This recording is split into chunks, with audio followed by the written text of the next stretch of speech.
ഇച്ചിരി കഴിഞ്ഞിട്ട് നമുക്ക് കുസൃതി ചോദ്യം കൂടി ഇടയ്ക്ക് കേറ്റണം. ഇടയ്ക്ക് കേറ്റാം. കുസൃതി ചോദ്യം. കുസൃതി എല്ലാം അറിയണം അല്ലേ? അറിയണം, എനിക്ക് അറിഞ്ഞാൻ പറ്റും. Yes. കുസൃതി കടങ്കഥ. കടങ്കഥ. ഇപ്പൊ ചോദിച്ചോ. ഒരു ചേട്ടൻ ഒരു സ്ഥലത്ത് പെട്ടിയെടുത്തേക്കുമായിരുന്നു. എന്നുവെച്ചാ ഒരു സാധനം ഇല്ല അവിടെ. എന്നുവെച്ചാ അവിടെ ഒന്നുമില്ല.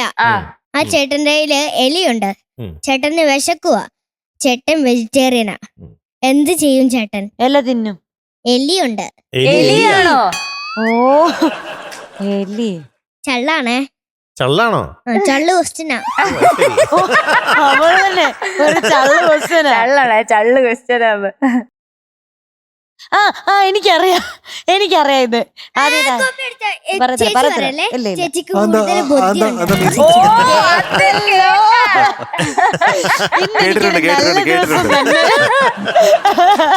അപ്പൊ ഉത്തരം പറഞ്ഞോ? ആരും പറഞ്ഞില്ല, ഞാൻ പറയട്ടെ. പക്ഷെ അത് വേറൊരു ഇതാക്കിയാണ് ആൻസർ. ഇടിച്ച് പരിപ്പാക്കും എന്നിട്ട് ആ പരിപ്പ് എടുത്ത് ചേട്ടൻ തിന്നു. ആ പരിപ്പ് കുടിക്കും. ഞാൻ പറഞ്ഞില്ലേ ചള്ളു ചുമ്മാ പരിപ്പെടുത്ത് തിന്നാൻ പറ്റുമോ? അങ്ങേർക്ക് വിഷം തിരിക്കല്ലേ? വേണ്ട, പുള്ളിക്ക് വിഷം തിരിക്കുവായിരുന്നു പറഞ്ഞില്ലേ? ഓ അങ്ങനെ. അത് ചള്ളു കുസൃതി ചോദ്യമാണ്. ഈ എലി അടിച്ച പരിപ്പ് കിട്ടൂ? എന്തിനു ഇടിച്ചാലും പരിപ്പ് കിട്ടും. ചിലപ്പോ കഥയിൽ ചോദ്യമില്ല. അതെ. അപ്പൊ പാട്ട് അയല പൊരിച്ചതുണ്ട്, കരിമീൻ വറുത്തതുണ്ട്, ഇട്ട് വെച്ച നല്ല എന്തുണ്ട്, ചെമ്മീൻ കറിയുണ്ട്, തുമ്പപ്പൂ, ചെറുമണി. എല്ലാം കൂടി ഇപ്പൊ പാടണോ? ചെറുമണി, ഉപ്പിലിട്ട മാങ്ങയുണ്ട്, ഉണ്ണാൻ വാ, മച്ചുണ്ട്. ഈ അയല എന്ന് പറഞ്ഞില്ലേ, അയല ഫിഷ് അല്ലേ? അതിന് ഇംഗ്ലീഷ് എന്താ? ഫിഷ്. ഫിഷ്. അയല എന്ന് പറഞ്ഞ ഫിഷിന്റെ ഇംഗ്ലീഷ് എന്താ? ഫിഷ്. ഫിഷ് എന്ന് പറഞ്ഞ മീനല്ലേ? അയലക്ക് ഒരു പേരുണ്ട്. ടെസ്സക്കുട്ടിയുടെ പേര് ചോദിച്ചു കഴിഞ്ഞാൽ ടെസ്സക്കുട്ടി ഉടനെ പറയണം ഐ എം എ ഗേൾ എന്ന് പറഞ്ഞാൽ ശരിയാവോ?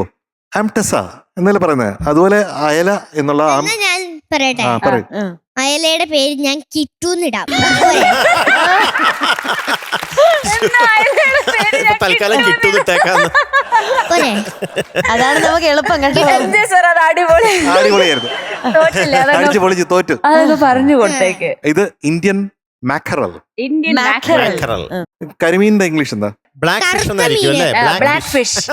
Black fish. പേൾ സ്പോട്ട് ആണ്. എന്താണ് അതിന്റെ പേര്? അത് കേട്ടിട്ടുണ്ട്. ഞാൻ ഉണ്ടാക്കിയല്ല, അത് ശരിക്കും ഉള്ളതാണ്.